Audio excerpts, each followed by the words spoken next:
Hello friends, सलाम, आदाब, नमस्ते, सत श्री अकाल। सना की लाइफ में आपका स्वागत है। और कैसे हैं आप सब? आई होप अच्छे ही होंगे, स्वस्थ होंगे, खुश होंगे। और अल्हम्दुलिल्लाह मैं भी ठीक हूँ, खुश हूँ। तो बताइए आप सबकी लाइफ में क्या चल रहा है? बस जस्ट अभी मेरी बेटी आई है स्कूल से, तो अभी वो भी रेस्ट कर रही। मतलब अब बच्चा जब घर में जरा देर भी कहीं चला जाए ना, तो ऐसा लगता है कब आएगा कब आएगा। एक माँ हमेशा अपने बच्चे का वेट करती रहती है, और जैसे ही वो आता है अलग सी खुशी मिलती है। सभी के साथ होता होगा। मैं अपना एक्सपीरियंस आपके साथ शेयर कर रही हूँ कि मतलब पूरा दिन घड़ी पे ही नज़र रहती है कि आपका बच्चा कब आएगा कब आएगा। मैं तो परमानेंट यही देखती रहती हूँ कि मेरा बेटा कब आएगा कब आएगा। माँ बनना भी एक अलग ही फीलिंग होती है। माँ तो मैं बहुत बाद में बनी, पर माँ की फीलिंग मुझे मेरी भांजी ने फील कराई।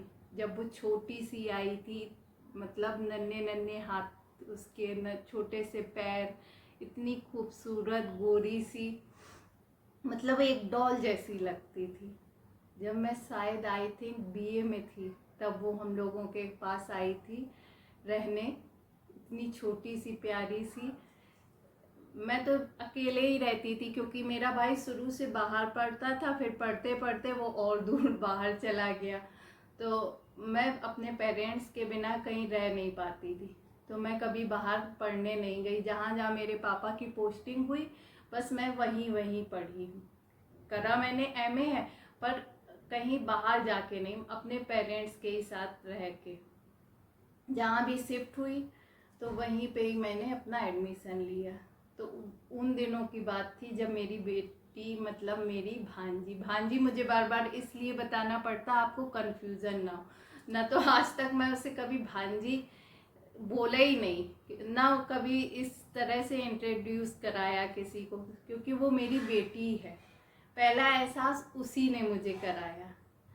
इतने प्यारे हाथों से वो मेरे चिपटती थी, ऐसा अलग सी फीलिंग आती थी। वो केयर, वो सब चीज़ मैंने उससे सीखी। क्योंकि मतलब एक बच्चे को कैसे पालते हैं, रखते हैं, उसकी केयर कैसे करते हैं, वो सब मैंने उस टाइम में ही सीखा जब वो हम लोगों के पास आई।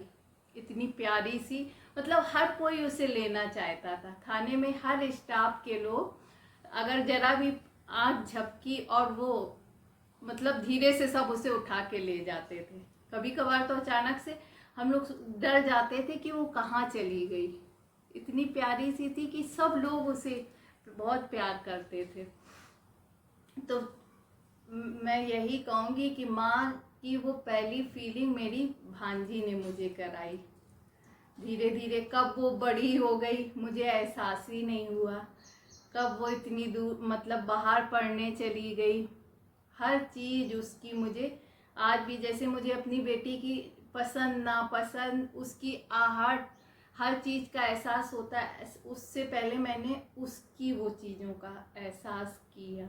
क्योंकि वो जब भी खेलने जाए या कहीं जाए तो मुझे एहसास हो जाता कि वो गेट पे आ गई, मैं पहले से पहले डोर खोलने पहुंच जाती थी। एक अलग ही फीलिंग होती है माँ और बेटी की। वही रिश्ता है उसका और मेरा। भले मैंने उसे जन्म नहीं दिया, पर वो सच में मेरी बेटी है। हमेशा उसने मुझे माँ जैसा समझा, दोस्त जैसा समझा, समझाया। हर मेरे मुश्किल टाइम में मतलब वो मेरे लिए खड़ी रही, एक बेटी जैसी। मेरी बेटी तो बहुत छोटी थी उस टाइम, तो जब मैं उससे नहीं संभाल पाती थी, तो उन मुश्किल टाइम में उसने मेरी बेटी को संभाला। एक बड़ी बहन की तरह, एक बड़ी बहन की तरह उसने अपने हर फर्ज निभाए। और एक बेटी होने के नाते भी उसने मेरे लिए जो किया है, मैं किसी से कह भी नहीं सकती। क्योंकि मेरा भाई दूर था, तो मैं उससे ज़्यादा अपनी प्रॉब्लम शेयर नहीं करती थी। बहुत सी चीज़ें जो मेरे साथ जब हुई, तो मैंने उसे बताया ही नहीं कि वो इतनी दूर है, परेशान ना हो जाए। तो वो सब चीज़ें मेरी उस बेटी ने डील करी। उसने मुझे हिम्मत, उसने हर चीज़ का हौसला, मेरी केयर, मुझे हाथों से खाना खिलाना, बचपन में मैं उसे खिलाती थी, वो चीज़ें मुझे आज भी याद आती हैं। तो मतलब मैं उसे बहुत मिस करती हूँ, बहुत ज़्यादा। वो मतलब घर में होती है तो एक अलग सी रौनक होती है, और आज मैं उसको मिस भी कर रही हूँ, क्योंकि फर्स्ट टाइम वो इतनी दूर गई है। पढ़ती तो वो पहले से ही बाहर थी, जब से उसने ग्रेजुएशन किया, पर ये था कि पास में ही है, आ जाएगी, पर अब इतनी दूर है तो अभी जल्दी तो आना पॉसिबल नहीं। पर यही है ना कि माँ खुश रहती है ना कि बच्चे की लाइफ बन जाए। हमेशा हर माँ यही चाहेगी कि आपका बच्चा तरक्की करे। मैं भी यही चाहती हूँ कि वो भी खुश रहे, खूब अच्छे से पढ़े, और अपनी बहन का हमेशा ध्यान रखे जैसे उसने अभी रखा हमेशा, क्योंकि मेरी बेटी तो अकेली है, तो बस वही उसका जो कुछ है। तो हमेशा मैं चाहती हूँ दोनों बहनों में जैसे अभी प्यार है हमेशा बना रहे, और हमेशा दोनों मिलजुल के रहें, और इतना अल्लाह इन लोग को तौफीक दे, इतना पढ़ा लिखा के काबिल बना दे कि अपने पैरों पे खड़ा कर दे, क्योंकि आजकल के टाइम में लड़कियों का अपने पैरों पे खड़ा होना बहुत ज़रूरी होता है। मैं हमेशा हर लड़की को यही कहना चाहूँगी कि हर बच्चे को इतना कुछ भी करे पर अपने पैरों पे खड़ी रहे, किसी की कभी मोहताज ना हो, क्योंकि इंसान जब किसी पे डिपेंड हो जाता है तो उसे इंसान कुछ समझता नहीं है। तो बस आज थोड़ी हमें इमोशनल हो गई थी और कुछ भी बोल रही। तो बस मेरी दोनों बेटियां बहुत प्यारी हैं और मुझे दोनों ही अजीज़ हैं। मेरी भांजी ये है कि वो थोड़ी बड़ी है तो मैं उससे हर चीज़ डिस्कस कर लेती हूँ, अपनी बेटी से ज़्यादा चीज़ें इसलिए नहीं डिस्कस करती, वो छोटी है, वो दिल पे ले लेती, क्योंकि उसने वो टाइम देखा है जो हम लोग के साथ हुआ, तो इसलिए मैं उसके सामने कुछ भी चीज़ें डिस्कस नहीं करती। खुश रहती हूँ, हमेशा तैयार होके रहती हूँ, क्योंकि मेरी बेटी को पसंद है कि मम्मा हमेशा खुश रहे, रेडी होकर रहे, तो मैं हमेशा स्माइल फेस के साथ उसका वेलकम करती हूँ। कहीं से भी आऊँ, स्कूल से भी आए ना तो मैं बहुत खुश हो जाती हूँ। ऐसी वो आती है ना तो मुझे ऐसा लगता है मैं क्या कर लूँ।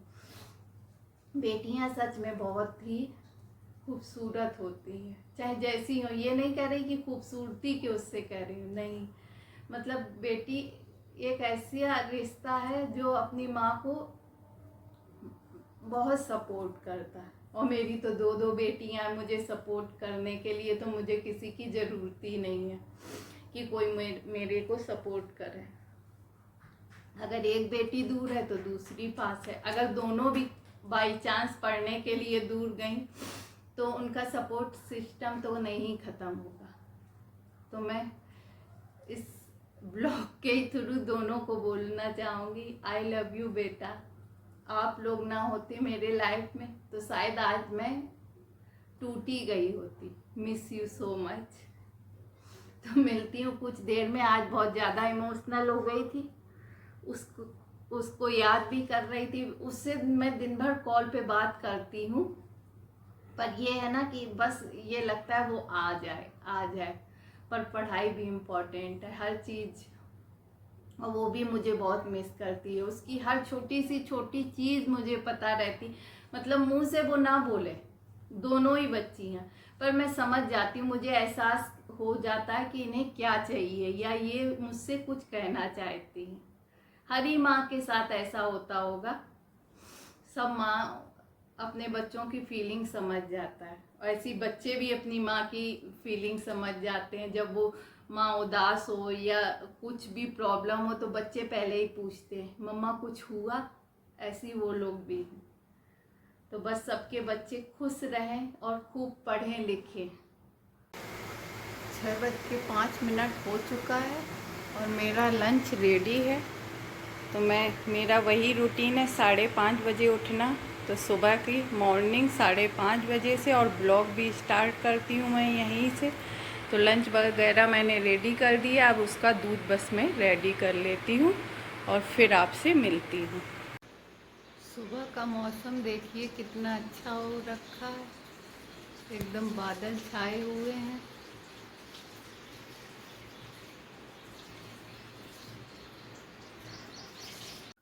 तो आज हम आपको बनाएंगे मलाई से कैसे घी बनाते हैं। इसमें ना आपको मट्ठा ना मक्खन निकालने का झंझट होगा, सीधे बस आप मलाई से घी बना लेंगे। तो चलिए स्टार्ट करते हैं। यहाँ पर मेरी मलाई है। आजकल ज़्यादातर सब बच्चे मलाई नहीं खाते हैं, तो मलाई आपकी वेस्ट हो जाती है। तो उसको वेस्ट ना करते हुए आप इसका खुद से घर पर घी बना सकते हैं। तो करना क्या है, बस घी मलाई को एक बर्तन में कढ़ाई में डाल देना है। तो यहाँ पर सारी मलाई मैंने एक कढ़ाई में ट्रांसफ़र कर दी। अब करना क्या है, बस मलाई को धीमी गैस पे सिम करके रख देना और बीच बीच में चलाते रहना, बस इतना आपको करना है। और आप अपने सारे काम भी निपटा सकती हैं, बस इसको बीच बीच में चला दें और अपने सारे काम करते रहें। तो इतना इजी है घी बनाना। इसमें ना फेंटने का झंझट ना मक्खन निकालने का झंझट। बहुत इजी और सिंपल सी ट्रिक है और आपका घी बनकर तैयार हो जाएगा।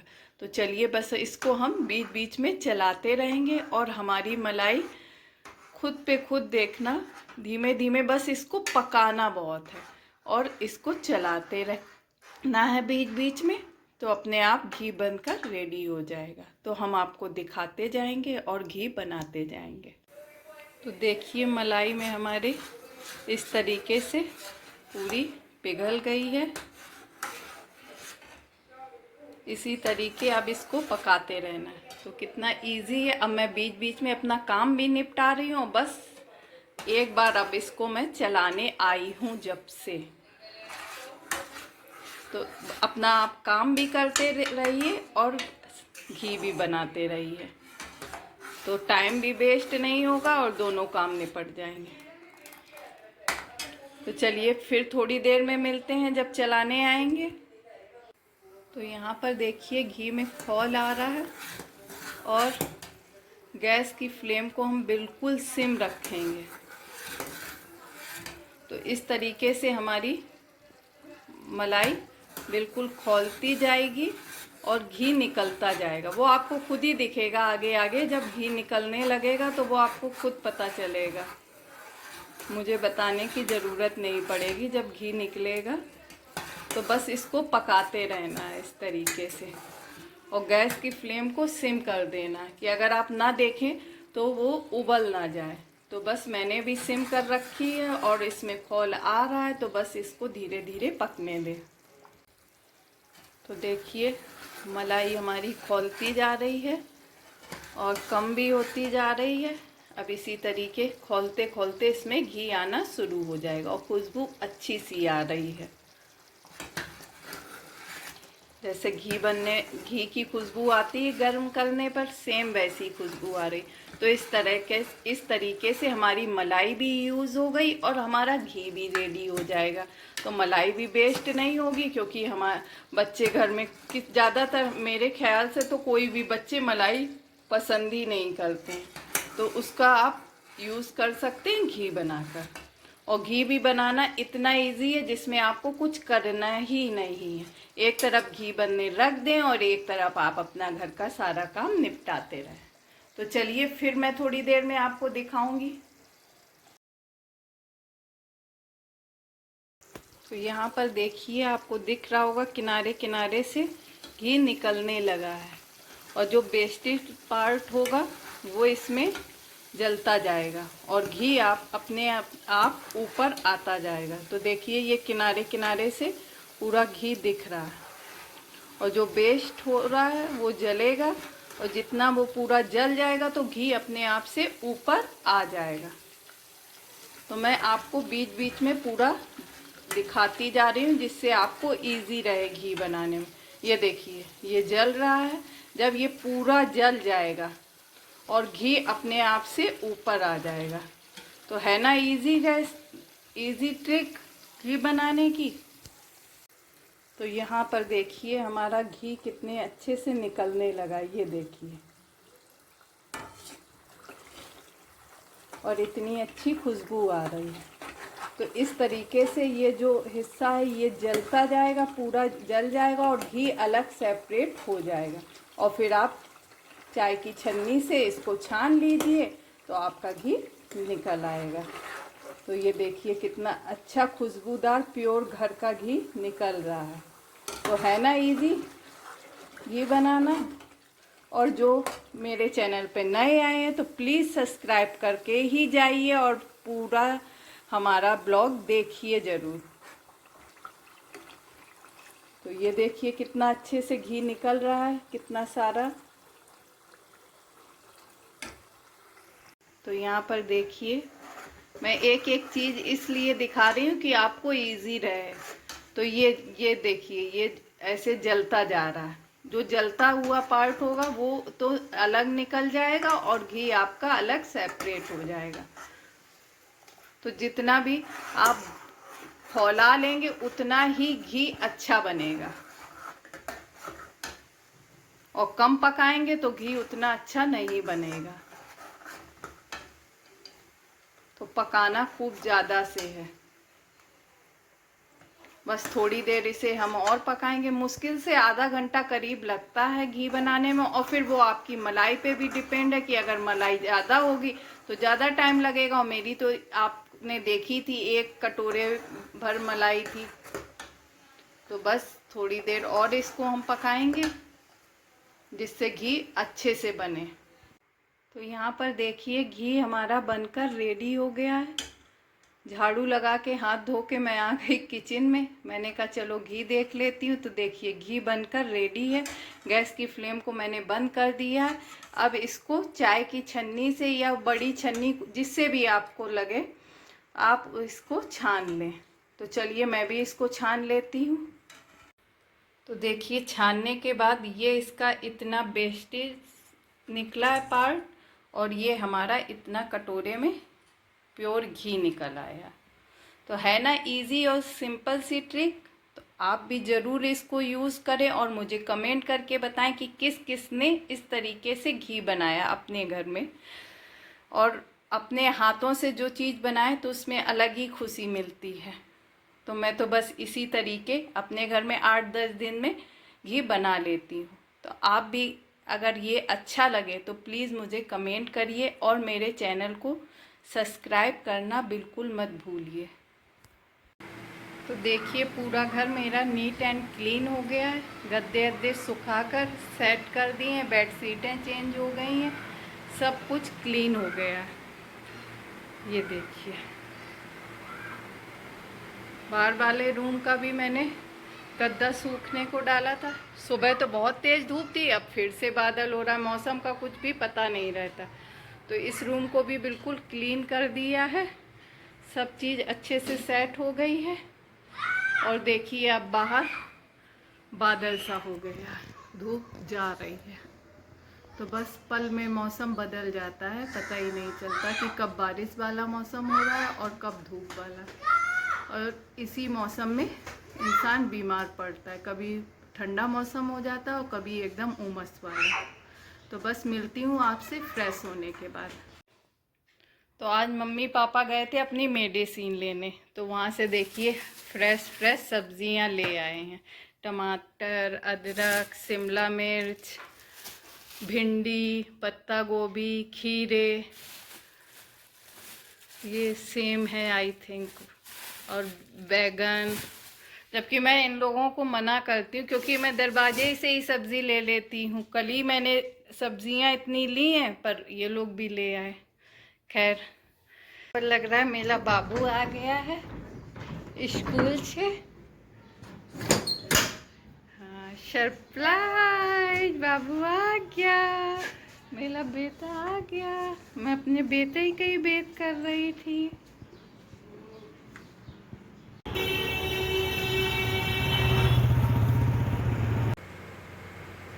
तो बस जस्ट अभी कोचिंग से लेकर उसको आई हूँ बेटी को अपनी, और उसका मतलब बर्थडे मंथ भी चल रहा है।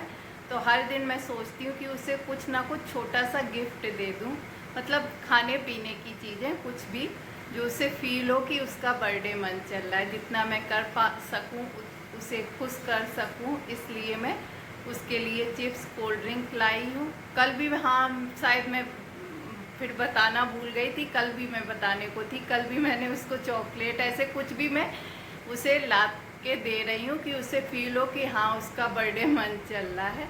तो जब तक उसका बर्थडे मन चलेगा मैं सोच रही हूँ उस डे तक मैं उसे कुछ ना कुछ ला के देती रहूँ, चाहे एक टॉफ़ी क्यों ना, पर उसको रियलाइज़ हो कि हाँ उसकी मम्मा उसके बर्थडे के लिए उसे स्पेशल फील करा रही है।